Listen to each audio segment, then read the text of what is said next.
we are going into lockdown, what should I do with my mindfulness courses? I quickly stepped in and organized Zoom calls for the European community. And that has evolved into building a platform, created a team of 5 people who are digitally quite proficient. We created an online platform using WhatsApp, Telegram, Zoom, Google Groups, Google Docs. And I think it would never have come off the ground so quickly and so interactively with a team working on it so diligently, if not for the crisis. This is CrisisCast 2020 with me, Toby Goodman, a podcast where I get timely wisdom from experts in life and business. These guests will answer my 5 questions, sharing wisdom and insights to help you and me get through this global shitstorm. Today on CrisisCast 2020, Katharina Mullen from bevital.eu was dropping so many woke wisdom bombs in the pre-record, I just pressed record because I didn't want to interrupt her.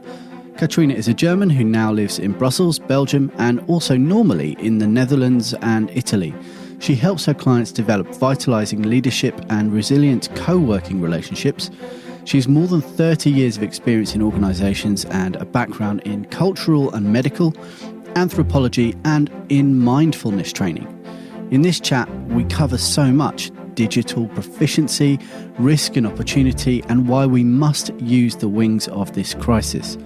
I discover the difference between practical mindfulness and stoicism, and that connecting to reality is much safer than dreaming of your own anxieties. One for a quiet walk, perhaps. Enjoy. Before we start the show, I have something for you if you identify as pod curious. It's perfect for you if you're an expert, consultant, or business owner. Maybe you're wondering if podcasting is worth the effort, especially now, or perhaps you've tried podcasting in the past but have been disappointed with the results. In this free guide, Podstar, I'll share the exact 7 steps we use to help publish over 2,000 podcasts each month. To get instant access, go to podcastnetworksolutions.com. We can become very grateful when suddenly we understand that what we have is so great that it would really hurt to lose it. And what we are chasing after is not that great and not so important as what we have. Like when you look at my background picture, that's my backyard. So I can go out of our garden, which is just like this. We have the same trees there. And I can go into an amazing forest, which is a park forest. And we are just so incredibly lucky because we have this. And in the first days of the lockdown, people tried to escape their maybe narrow apartments to go to this park, but then they were hindered by the police because the police didn't want people to go there and come by cars. You can come, but you have to walk. Right. And so many people, I'm based in Brussels, so many people are simply taken hostage in their own apartment, especially the elderly who are afraid to go out and because they are more vulnerable than others. And we are so fortunate because we can't even see the border between our garden and the forest. Yeah. So it has changed. I have had this habit to go into the forest always, but not on a consistent basis. And so very often during the week, I told myself, oh, it was such a nice weather today. I should have gone earlier, or I should have gone today. And then I was busy and the busyness got in the way, but not now. Now I'm saving so much time on commutes and on things that can't be done that now I can't go to my sports club, which I used to go at 6:30 every morning, but I can go to the forest every day, and sometimes I go twice. So it's when I look at my work, also I developed certain habits that I had loosely. I developed them in very strong habits because I had at least, yes, I had 2 months, more than 2 months, 2 months and a week to establish those habits more solidly. And they're ingrained now. And I don't think that I will lose them after this period, because I had so much time of consistently doing that effective habit. And it's there now. That's actively building habits. And that's what I try to help my clients do. So your experience of the pandemic on a local level is that personally, what about how's it been going in Belgium? What's happened on a national level for you? Because it's a very small country, but it's near a lot of other countries. So how's that been? Well, by origin, I'm not Belgian. I'm German, and I've lived in the Netherlands for a long time. And all our children, we have 4 children and 11 grandchildren, they live in the Netherlands. So since the beginning of February, we haven't seen them because we went to Italy. We live in 3 countries, Belgium, Netherlands, and Italy. And we came back from Italy when Corona had already striken in Italy. And there were people from Milan coming down to the south where we lived. And we got out on one of the last Ryanair flights from Italy to Belgium. But then there was the lockdown. We couldn't go to see some of our children.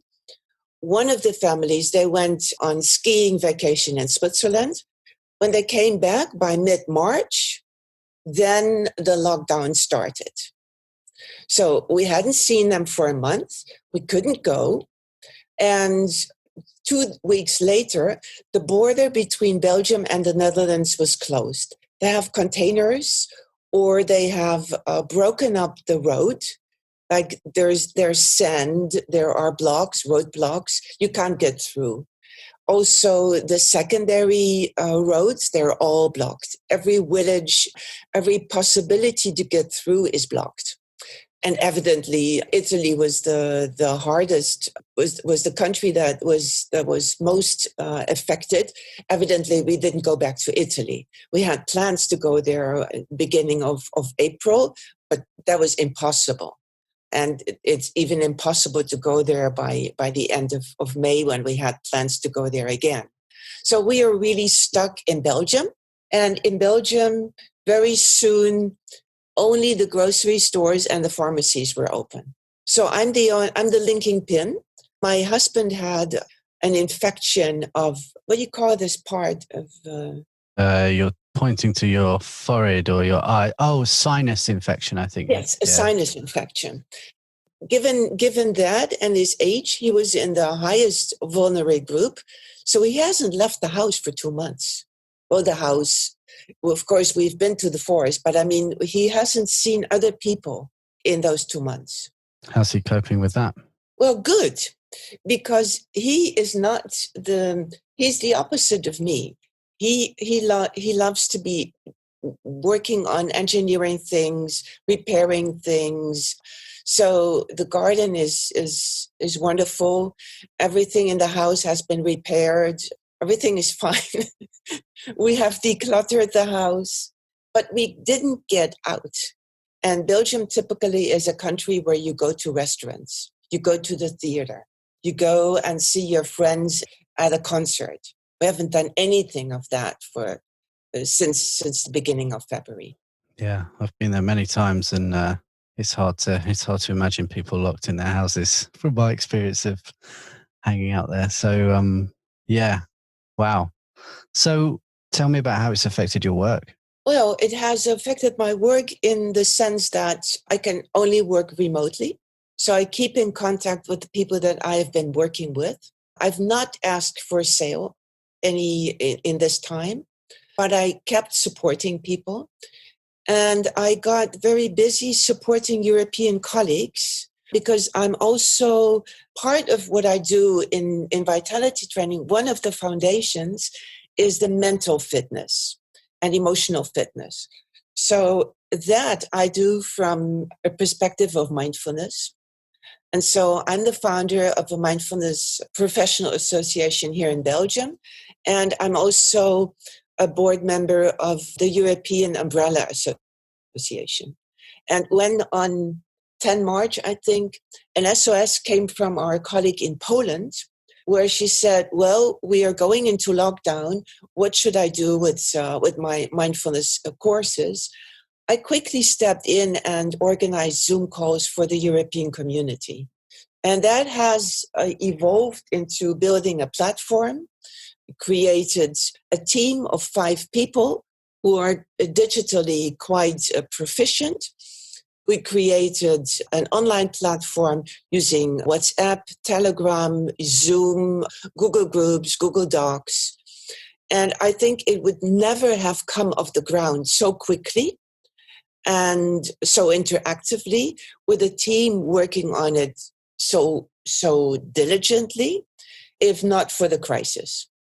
It was needed for urgency, but with one of the board members, I rewrote our operational plan to make it a crisis plan, and we build everything around that interactive thing. The members have been asking for something like that for a long time, and in the board there were 2 gears. One group was not really promoting it, not really sponsoring the idea. But then there was momentum and the members wanted it. And it just came off the ground. It's just started to fly. We could support the members for urgency, but now it has become, through that momentum, it has become something that they want structurally, to be able to interact in the future. Because those people, they see each other once a year. We have a general assembly at the end of August, and that's the only time we see each other. Everything else is through email. But now we have something new, because now we are seeing each other fortnightly on Zoom, and we can see each other 24 hours on the online group. And it's working. That's fantastic to hear. It kind of reminds me as well of, like, when people try and get super ambitious membership sites off the ground. I've seen that happen. I've seen people try and do it too fast. I've seen people do it where there hasn't been a demand and waste a ton of money without testing.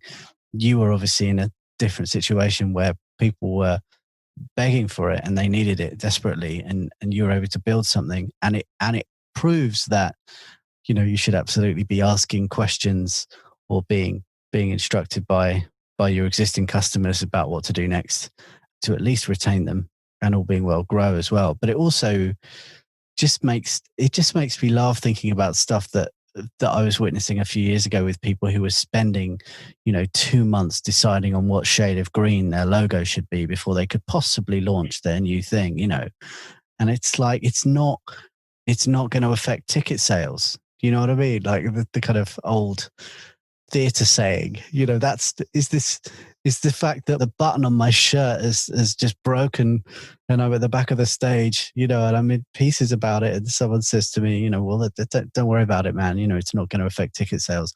It's not, like the fact that you've used that platform and not the other platform. I can't believe it, and you've got a platform, it works, right? And you're helping people. So that's incredible. There were a number of places I thought this conversation would go, but it wasn't there. And it's incredible to hear that.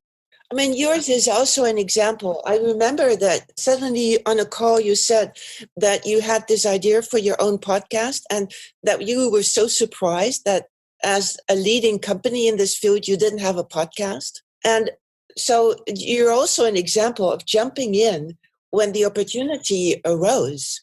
And I actually didn't even have the intention of being in the lead for creating this platform, because I thought I was digitally not savvy enough. So in that first instance, I've very often been pioneering, but I was looking for people who were digitally savvy. Yeah. And so I created a team, and then we got started.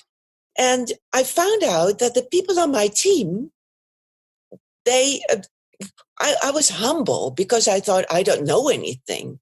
But then I found out that they knew less than I knew. Yeah, well, I mean, we know each other through being in a community that exists online. So clearly you do know quite a lot about how certain things work on a technical level and not realizing it. It's the unconscious competence. I'm a baby in that. I'm really a baby. And what I realize is in Belgium, you asked me about Belgium. I've interviewed a representative of an employers organization. And he stressed, he emphasized their huge concern that there are not enough people in 2030 who are digitally proficient. And he says we will have a huge lack of employees, of people who are digitally savvy in 2030 if we are not going to push this very, very fast. And I thought, well, of course, that is his hobby and he's seeing all of it, but I know many people who know. But now with this crisis, I observed two things. One was an incredible creativity, an incredible stepping up and immediately and very fast innovating and being really creative. But on the other side, also a total surprise of how low digital proficiency is. And it is flabbergasting, and it frightens me. For example, I helped people in the Belgian community to learn to use Zoom with their mindfulness clients. And then they were on the call, and they even they needed help through email to start Zoom, to find the chat button, or to see where to end a meeting. Simple, the most simple things. And then when 14 days later, I'm also the coordinator of the Leuven Mindfulness Center at the University of Leuven.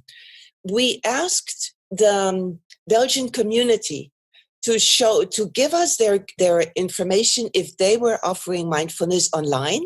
And half of the people who were on my first call to help them get on Zoom, they stopped up and say, "Oh, I'm offering mindfulness online." And I was anxious to publish their details, because imagine that the university publishes their details and the recipients of their training find out that they've just started to learn the first words of a language. And they say, "Oh, I know." It's very quick that people step up and say, "I know." And if that is digital savvy or proficiency, it's dangerous. It's very dangerous. And welcome to the internet. I think, that's what happens. It's a dangerous place. It's really hard. We found this, I was running a band with a good friend, in fact, James Eager, who's got a online. Yeah, I heard the interview. We ran this business together, and one of the things we did 15 years ago was we invested, I don't know, £20,000 in a video for this band to get made. Really, like a website, like the whole thing, and it was a very high level band doing kind of big corporate events all around the world. So, we invested a lot of money in it, and the website looked great and the video looked great. And like 10 years later, everyone's got a website that looks great. Like in 24 hours, you can get something that looks unbelievable. And you can also do things with music and sound where you can get a load of people that look great in a room holding guitars. And of course they're miming and they don't really sound like that live, and yet on the internet, it looks exactly that. They look no different to how we look, and yet we could already play. We can still already play, and you think, wow, it's so hard. Like, how do you know what you're buying on the internet? It's like a super, super tough thing. And it's more than just saying, I've been doing this for, 20 years in the industry, because as someone pointed out to me a long time ago, you could be 20 years in an industry and just have 1 year's worth of experience 20 times over, right? But when you're someone who's striving to improve and continue to educate, how do you display that? And that comes through by uploading videos, uploading podcasts, uploading things that it comes through in the copy, as in the words on the page. But I think when you're uploading video and audio, at least people can hear those words coming from your mouth that wouldn't be coming from, so and so who's just worked out how to build a great website in a day. Like you're going to see this. In fact, this morning I saw our website had been ripped off by another company, right? Like this happens all the time online. It's kind of depressing, but equally, it means people like you and me have got to work harder to absolutely prove beyond any shadow of a doubt that what you're offering is actually something you can deliver. Well, I'm not pessimistic, but I just saw two completely opposite effects. On the one hand, people who got really creative, really innovative, and made things happen. It's like the quickest adaptation makes you the survivor that really gets into a new avenue, the new next, as I call it.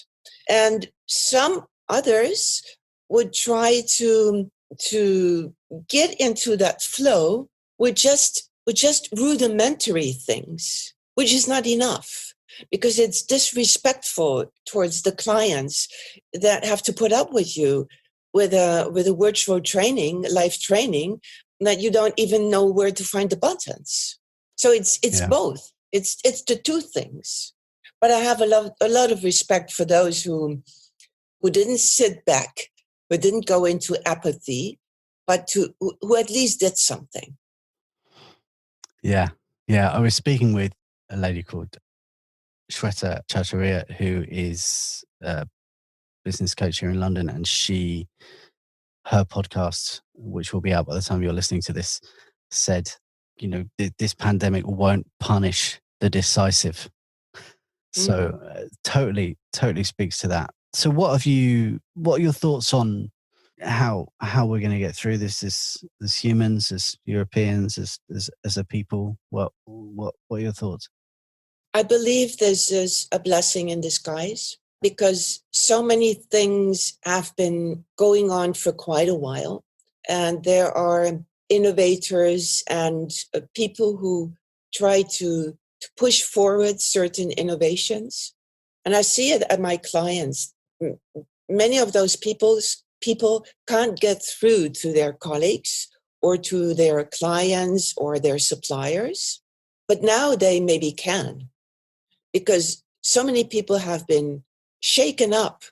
And I really believe in this Greek significance of crisis, that there is risk and opportunity.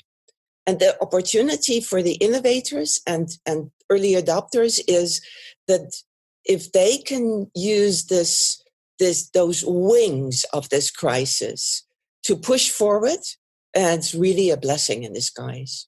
I really think that I'm going to interview this person again, who told me that he was so concerned about the digital proficiency, and ask him now what he thinks that the crisis will bring. Because many people who didn't want remote working, they don't have any arguments anymore, because it has been proven that we can work from home. It has been proven that people can take responsibility. There is this author, he's called Rutger Bregman, and I think his book has also been published in English. I would translate it like Humankind, A Hopeful History. His name is Rutger Bregman. And he says, most people are good. Most people are good. And that has been proven in this crisis for me. We have all experienced that people who were in need were helped. That people who worked from home didn't just go home and binge on Netflix, but they really worked. They did. So I believe that we have proven to each other that we can trust each other, most of us. Yeah. I mean, there are also always exceptions, but Always. this has been such a massive proof that most people are good, most people take responsibility, most people can be trusted, that we are encouraged to go forward and take the opportunity. We can be optimistic. Yes, we have lost many grandparents, maybe parents. We have lost elderly, vulnerable people, but the statistics are not yet clear whether they have died in much huger amounts that they would have otherwise. And it is sad that they did die, but there has also been proof of goodness. Yeah, even just doing this podcast is completely, I always felt that anyway, but it's completely cemented my view that people are good. Like that's big thing that I'm taking away, just listening, speaking to people all around the world doing this. Completely agree with you, and I'm really happy to hear that you have that outlook too. I also think that there is, I just told you, I'm in one of the pillars that I work with in Vitality is mindfulness. Well, many people lean to Stoicism. And when I first got a mindfulness book in my hands, I thought that it was plagiarism, because in my high school, I had to translate Stoics. And I thought, well, this just sounds like the Stoicists sound. But I think there have been very many free mindfulness offers now. And people have also had the chance to learn from that and to see how practical it is, how much it helps us to connect to reality. And that connecting to reality is much safer than dreaming away or having nightmares with your own anxieties, because that's just mental constructions. While connecting to reality, some reality hasn't been that bad. People were closer to their loved ones. People had time to really cook a meal. People really had time to connect. I've written daily letters, many letters. I think there were days that I wrote 10 letters, but I write at least 2 a day. I've been calling people, and I've heard that from many friends, that they connected to people that they hadn't connected to for a long time. So being with the reality, being in what is, and not daydreaming away, either in anxiety or in creating some kind of illusion, which mindfulness teaches us. Great chances, great opportunities.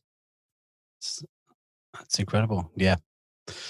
I've just been making lots of notes because I'm like, what should I call this show? And then you're just coming out with this stuff. It's great. I don't know enough about mindfulness or stoicism potentially to tell them apart, but it's so great to speak to someone who's been working in it for such a long time with such a deep knowledge rather than a couple of books and some Instagram and Twitter quotes. It's very cool. You probably have it. The way you talked about your children, that's it. It's the essence is presence. And it is what we call Homo sapiens sapiens, the man who knows that he knows. That's what puts us apart. It's that consciousness. And when you look at your children and you really see them, that's a mindful moment. It's not something like you sit with your fingers up and you chant or whatever. No, mindfulness is something very, very practical. Like Thich Nhat Hanh says, it's more difficult to walk on the earth than to walk on water. Because walking on earth is the real thing. We are in this. We are present. And we accept what is present. We go with that flow. And then, well, people who are religious, they can combine mindfulness with any religion, because mindfulness is not a religion. Stoicism did choose a God, but mindfulness doesn't. There's no creator. There's the connection with nature, our own nature, and everything around us. When I first got into this, it was very consoling because I felt very lonely. And then I had this epiphany and I thought, it's impossible to be alone. Loneliness is a mental construction, but being alone is impossible because there are not only always people, there's life around me. And connecting to that life is what mindfulness tells us, connect to reality and you will never be alone again. So it's a simple, practical thing, and you're living it every day. Mm. How long have you been doing and working in mindfulness? Since 96, I think. Right. Wow. I love it. It's not the time. It's not the time. It's what you just said. You can do it for 20 years and repeat one day every time. But you can also observe yourself, observe other people, and then, well, it's there. And that's what we call the beginner's mind in mindfulness. And that's why I call the period after COVID-19, well, if there is any after, because Corona is there. It's a new virus, so it won't go away. But I call it the new next, because in mindfulness, we celebrate the beginner's mind, the next moment as fresh. Right. So you're right, for everything we're seeing at the moment, as I understand it, this will be around forever and there will be vaccine at some point, but that's some way off. Once the vaccine's in place and people feel like lockdowns are lifted, people feel safe, what do you think that looks like? Do you think people's behavior is going to change, or do you think people are mainly going to go back to how they were eventually? I spoke with someone who's talking about New York tower blocks. When those planes hit on 9/11, everyone in New York was saying, well, no one's going to live in a tower block again, and now they're back. And this isn't the same thing. It's not obviously a person, it's a virus, but do you think people will kind of slip back to the old ways, or do you think there'll be some new practices like the ones you're doing now with your walking and your letter writing that will stay for most people? Or like what's your view there? I guess it's both. And why do I think that? First, it is a very human trait to go back to your last set point. There is even a theory by Seligman who started out saying that we have a happiness set point, and that whatever happens, either grief or happy or being happy over the top, we go back to our set point. Now that has been falsified by research, because research has shown that that training, especially mental and emotional training, you can change your happiness set point. So that inspires me saying, yes, some people will change, but they will only change if they consciously use this period and then consciously say, okay, I've learned something. Like, I've been walking forever. I've been living in this place for 20 years. I've been walking forever, but the consistency with which I walked now, that has stabilized a habit that was not so consistent before. Now, it's very easy to fall off the bandwagon, and many people do. When you are in training people in their habits, you know that many people fall off the bandwagon. But the people who truly and at the basis of their being experience the benefits, they will, and that is another principle of vitality and mindfulness, they will step back and realize, wow, I'm falling off the bandwagon and that is not what I'm choosing. So I'm getting back on, because not only have I developed a habit, mainly I have developed a habit of how to build a habit. It's like that saying, give a man a fish and he will eat a day. Teach a man to fish and he will have fish for his life. But teach a man to learn, and he will, even if the fish is gone, he will do something else. He will learn a new trait. Now, if we really become conscious of what has happened, and we have learned to build habits, then we change. But there will be people who fall off the bandwagon, and to return to the set point. Yes, I believe that. But it will be both. Maybe the critical mass is large enough to change certain things in society. For example, to become more climate conscious, because many people are now giving us statistics and are showing us things like clear water. Here in Belgium, in some rivers, the fish can be seen, and it hasn't been seen for decades. In some places, people can see farther again because the air is clearer. Now, those are observations that maybe are a wake-up call, or people who haven't met for decades. I've been contacted by people that I hadn't seen since high school, 40 years. They suddenly tried to find people and they found me. So there is something going on. Something has changed. The only thing is, to which degree will we keep the change, and to which degree will we return to the old set point? Now, I don't believe that all of us will return to the previous set point. And I want to stimulate in my clients and in the people that I love that we don't return to the old set point, because we would waste the opportunity. Yeah, I'm really thinking about, the things that I wanted, the things that I aspired to have, like lots of, particularly the material things that I was like, oh, I'm going to buy that this month. When we get to the end of this year, we'll buy this thing. And like so much of that thinking has just stopped completely in a way that surprises me, because I'm not like completely materialistic, but I definitely have an element of like, I like nice things, and like, I'm just like, we don't need that, do we? Or I don't need that, or, maybe we'll go there on holiday instead of there. And maybe when my car lease is up, I just won't have a car for like a while, because we've got 2 cars. We don't need 2 cars at the moment, do we?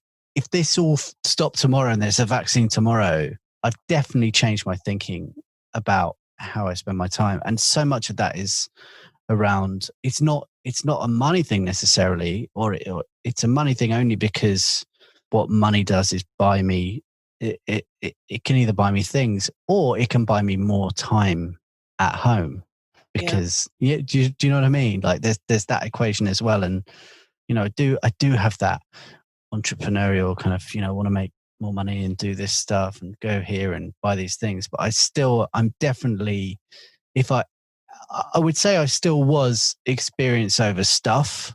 I'm that person, definitely. I'm definitely experience over stuff, but I'm even more experience over stuff now. Mm. I think it was in the 80s that the book was published, Your Money or Your Life. It was on consumerism.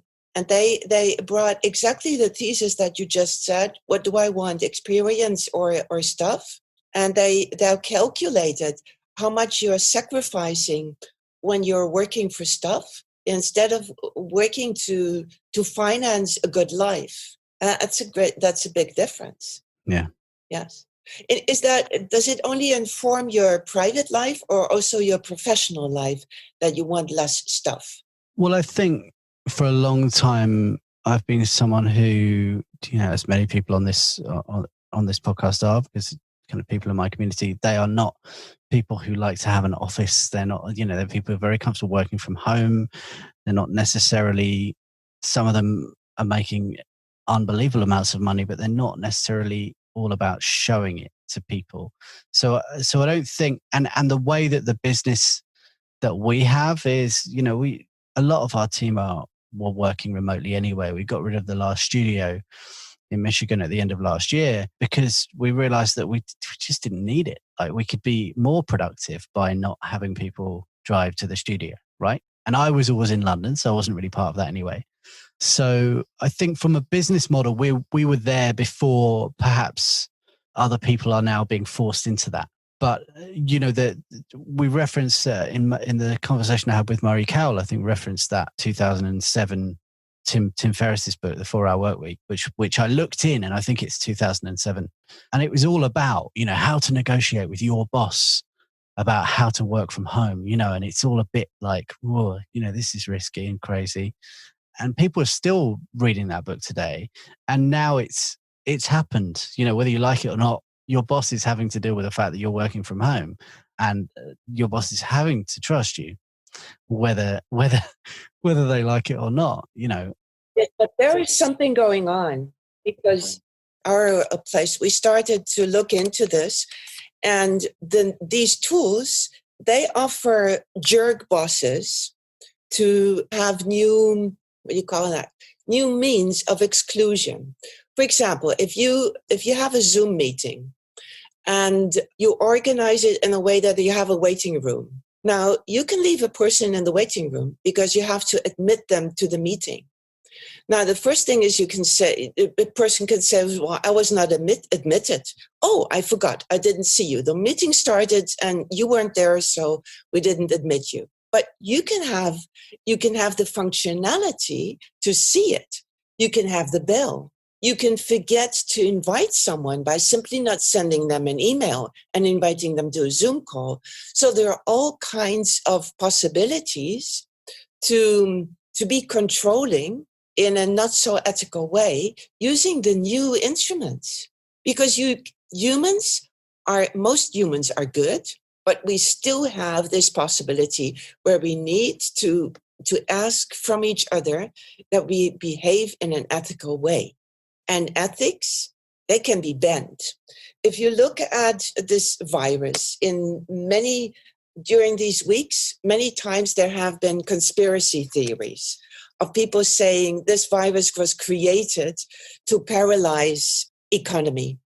Now, there is a precedent for that, and it's in Dan Brown's Inferno. Do you know the book? I don't know it. I know of it. Dan Brown's Inferno, the central theme is a geneticist who creates a virus that is released in Venice. And the objective of that virus has an ethically very good intention, because the geneticist wants a respectful way of reducing world population. Now, what that virus does, if released, it makes 50% of world population infertile, which would mean that the reproduction rate of world population would decrease dramatically. Now, is that a good intention? Yes. Is it ethical? No, because you can't just put out a virus and make many people infertile. They won't die, but they won't have children. Many of their children won't have children if they already have children.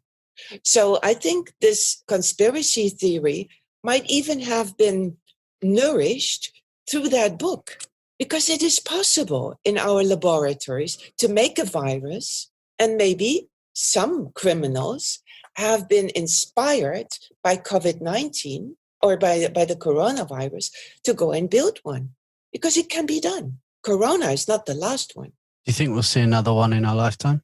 Oh, yes. Yes, in our lifetime, we have seen the HIV virus start. We have seen Corona 1. We now see Corona 2. So, yes, I think so. Okay. Let's finish this by talking about, because I feel like you are like optimistic for the future. Like that's your position. What have you seen locally? What have you seen? I guess all the way through, you've been telling me what's been impressing you as well. But is there anything that comes to mind when you're thinking about how people have adapted and changed since this has happened? My optimism stems from the expectations that there was enough time to step back and become aware of the opportunity this crisis offers to us. And I have the estimation, I have no proof, I have the estimation that many people have taken the opportunity to be creative. I'm not naive thinking that there are also quite many people who have now seen everything on Netflix, have gained like 20 pounds eating chocolate or whatever. I think we have gone to extremes, either very creative, very busy, very innovative, and some have fallen off the bandwagon being apathic. But I believe that the critical mass of people who have become creative, either because they are by nature innovative or because fear is rising in their throat because they're so anxious of losing everything, that critical mass of people who are changing is large enough to really, really have an impact. But we will see if that is true. Because if it's not a critical mass, then I do believe that we'll fall back to a set point. And I don't know. I'm looking for signs to understand. I let myself be surprised, but I'm looking forward to seeing what is going on when we meet each other again. Will we take more time? Will we be really more present for each other? Will we use the experience that we can work more efficiently by traveling less? But then when we meet each other, we need to take the time to make that connection because we are physically present.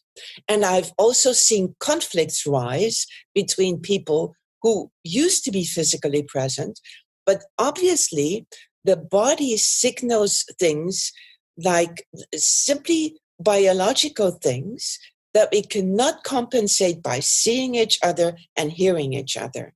There's something about our antennas when we are present in each other's presence that makes a difference. And I hope that people realize that, and that when they come together and have a meeting, they don't do the nitty-gritty stuff, but they do the connection stuff, because they have learned now that we can't do that through Zoom. We can try. I've built 5 websites with a woman who commutes between Florida and California, and we've never seen each other.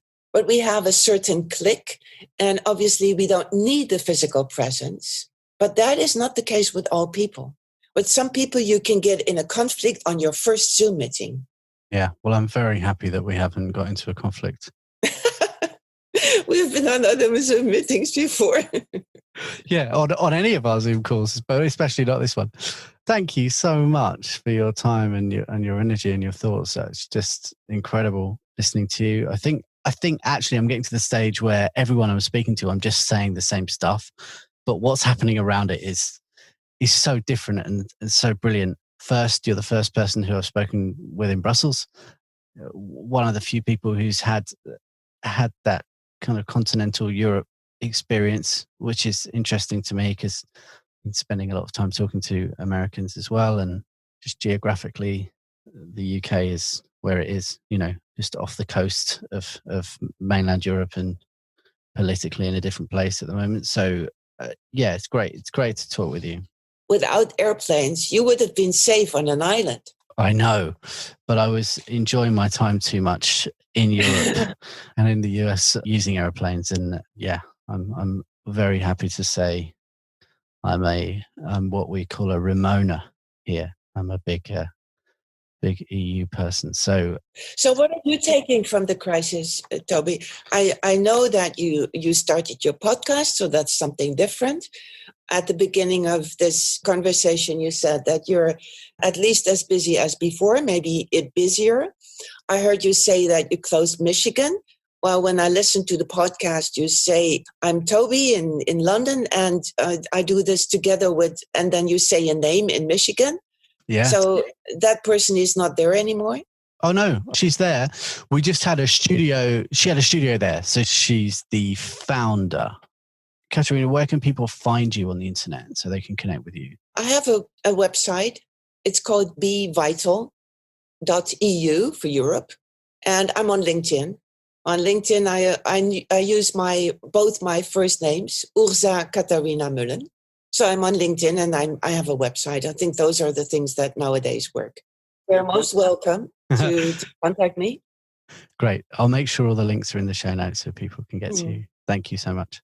Well, Azza, thank you for this conversation. I might send you my vitalizer tips because they might just be of benefit for you. And it was a very nice conversation. So I would also like to reach out to you and say thank you to you. Oh, thank you. This episode of CrisisCast 2020 was produced by me in London and Kate Astrakhan in Michigan, with artwork by Ryan Field and sound design by Lee Turner. CrisisCast 2020 is a production from Podcast Network Solutions, a full-service podcast production company who are ready to help you plan, record, produce and promote your message with podcasting. To find out more and grab your copy of Podstar if you're feeling pod curious, visit us at podcastnetworksolutions.com.